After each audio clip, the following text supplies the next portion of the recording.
Nip it in the bud. America. I'm not here to argue politics. I'm here to ask the question nobody wants to answer out loud. How did we go from Obama to Trump to Biden and then back to Trump again? What happened in the American mind between those eras that split the House nearly in half? Because if we can't name what changed, we can't heal it. I saw a different America. I grew up in the 70s, 80s, 90s, became an adult in the 90s. And I'm telling you, America felt different. Some of you watching grew up in the 40s, the 50s, and the 60s.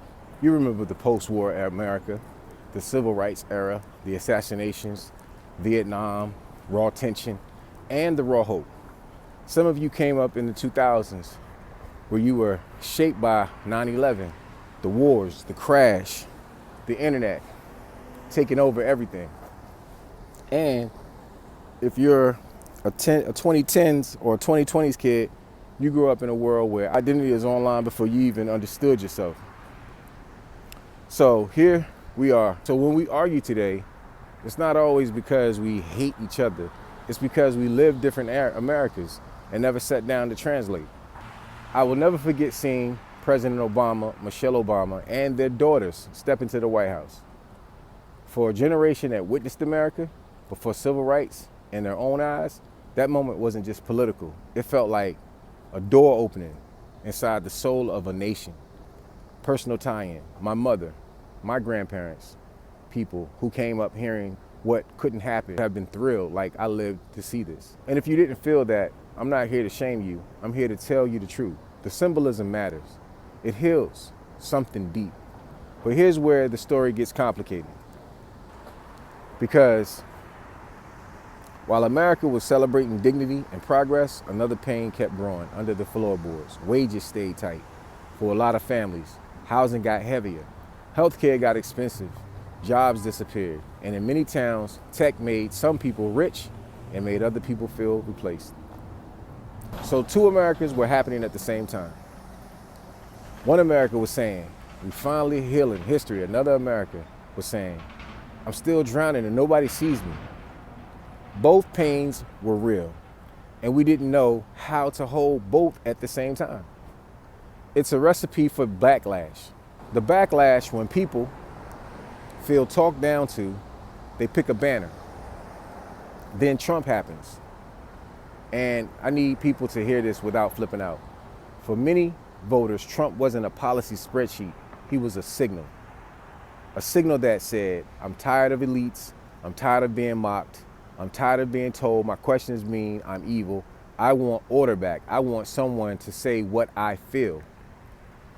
Trump didn't create every wound. He stepped into a wound that was already open. Then the country goes through heat. Constant conflict, impeachment battles, culture wars, trust collapses. And here's the part people don't like admitting.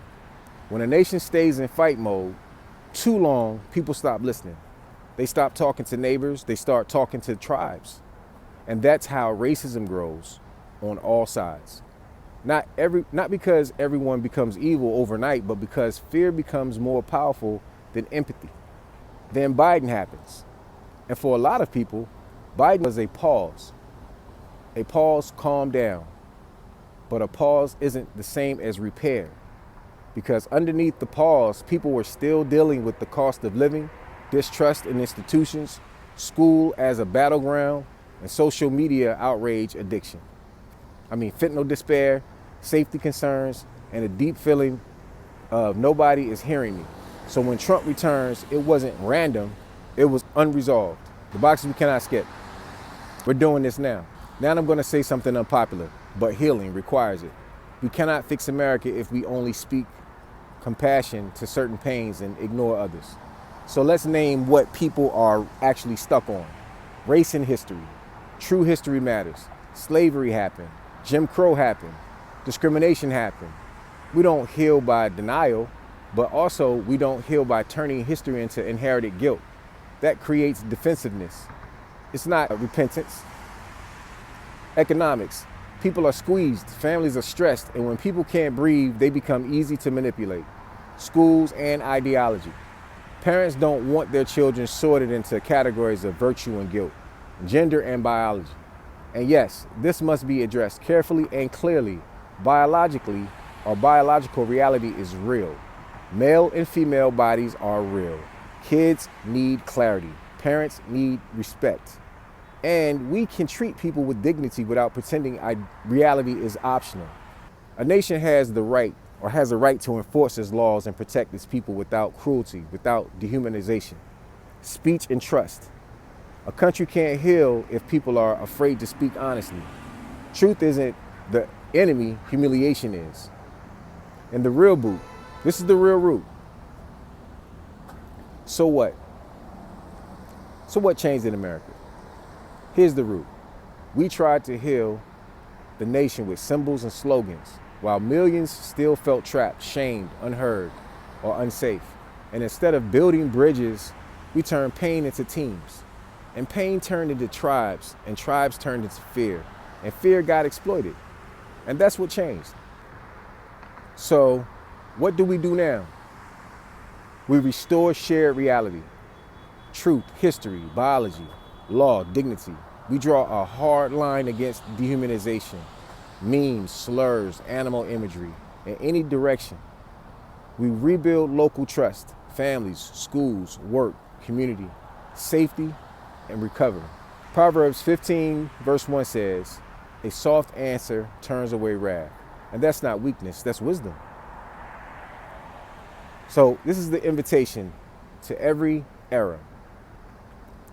To the elders who remember the 40s, the 50s, the 60s, you're not forgotten. To the builders from the 70s, 80s, 90s, you're not crazy for feeling the shift. To the 2000s generations, you were raised in disruption. To the young adults in 2026, you deserve stability and truth, and not chaos or shame. All of you belong in this conversation. If I missed something, put it in the comments. I will address it, not to argue, but to heal. So share this with someone who actually is hurting. We can fix our issues at home because our house is divided and we have to repair it. And don't forget, every episode is brought to you by the world's best air freshener, Stinky Stopper. www.stinkystopper.com.